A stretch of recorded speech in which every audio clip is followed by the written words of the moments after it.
अब से थोड़ी देर के बाद दोपहर 3 बजे चुनाव की तारीखों का ऐलान किया जाना है। माना यह जा रहा है 7 से 8 चरणों में लोकसभा के चुनाव हो सकते हैं। चुनाव आयोग ने पूरी तैयारियां कर ली हैं। अलग अलग तस्वीरें आपको दिखा रहे हैं।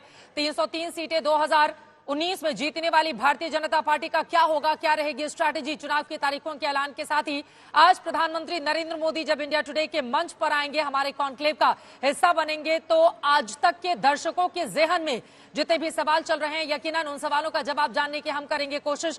कांग्रेस पार्टी जो पिछले 2 बार से लगातार अच्छा प्रदर्शन नहीं कर पा रही है, पहले 44 और 2019 में 52 सीटें जीतने वाली कांग्रेस पार्टी इंडिया गठबंधन के जरिए कितनी सीटें इस बार हासिल कर पाती है। टीएमसी का क्या होगा, बाकी दलों का क्या होगा, यह बड़ा सवाल बना हुआ है। लेकिन मोदी का परिवार इस चुनावी कैंपेन के साथ भारतीय जनता पार्टी अब आक्रामक तरीके से आगे बढ़ रही है और उसी आक्रामकता के तहत दक्षिण को फतह करने की तैयारी नरेंद्र मोदी की ओर से की गई है। लगातार प्रधानमंत्री मोदी दक्षिण भारत के दौरे पर बने हुए हैं।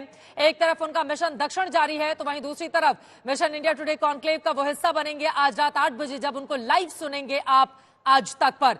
2024 का ये समर है, 2024 की रणभेरी बजने वाली है। 2024 के दंगल में किस पार्टी का मंगल होगा, ये बड़ा सवाल। 543 सांसदों वाले लोकसभा में इस बार किस पार्टी को कितनी सीटें मिलेंगी, जनता जनार्दन को करना है इसका फैसला।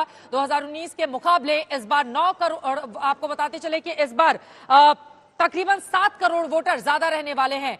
मोदी सरकार के कामकाज को लगातार बीजेपी गिना रही है। वहीं दूसरी तरफ सीए को लेकर भारतीय जनता पार्टी ने जिस तरह की चुनावी चाल चली है, क्या उसके जरिए उसको मिलेगी कामयाबी, ये भी बड़ा सवाल बना हुआ है। न्याय यात्रा के जरिए राहुल गांधी भारत जोड़ने के लिए लगातार लगे हुए हैं और ये तस्वीरें आपको दिखा रहे हैं। देखिए, लोकतंत्र के महापर्व को लेकर विज्ञान भवन को किस तरह से चुनाव का ये पर्व सजा दिया गया है। बड़े बड़े इस तरह के जो होर्डिंग्स है वो वहां पर लगाए गए हैं। मीडिया के जितने कैमरे हैं वो अपने स्थान ले चुके हैं। इंतजार किया जा रहा है, तमाम पत्रकार वहां पर मौके पर मौजूद हैं। इंतजार किया जा रहा है जब तमाम चुनाव आयोग के सदस्य मंच पर आएंगे और मुख्य चुनाव आयुक्त की ओर से एक एक करके जानकारी दी जाएगी। सबसे पहले वो बताएंगे कि मतदाता की तादाद कितनी है, पिछले लोकसभा चुनाव में इस बार के लोकसभा चुनाव में कितने मतदाता बढ़े हैं, तो वो आपको हम बता देते हैं। 97 करोड़ लोग वोटर बने हैं, पिछले बार की तुलना में 7 करोड़ ज्यादा। 5 साल में पुरुषों के मुकाबले महिला मतदाता 1 करोड़ ज्यादा बढ़ गई हैं। 2024 में यानी कि इस बार तकरीबन 96 करोड़ 8 लाख वोटर अपने मताधिकार का प्रयोग करेंगे।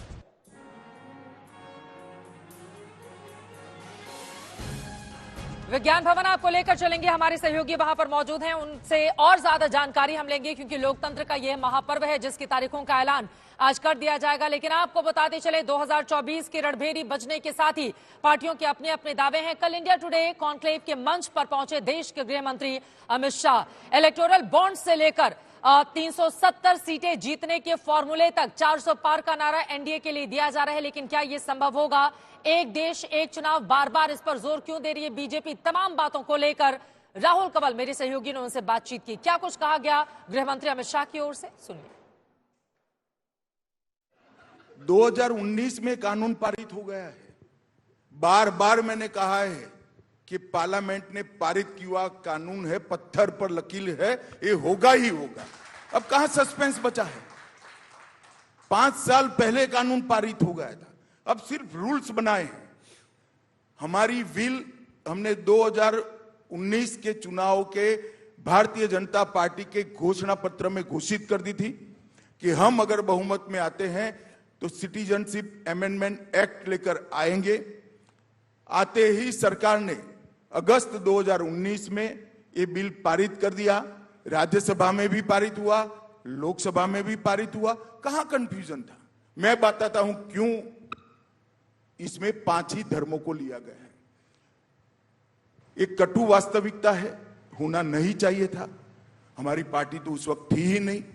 अगर होती निर्णायक स्थिति में तो हम कभी इस देश का बंटवारा नहीं करते। धर्म परिवर्तन हो गया, बेशुमार अत्याचार हुए, महिलाओं के साथ बलात्कार हुए, बच्चियों को उठा ले गया, बालिग बच्चियों के साथ निकाह पढ़ लिया गया।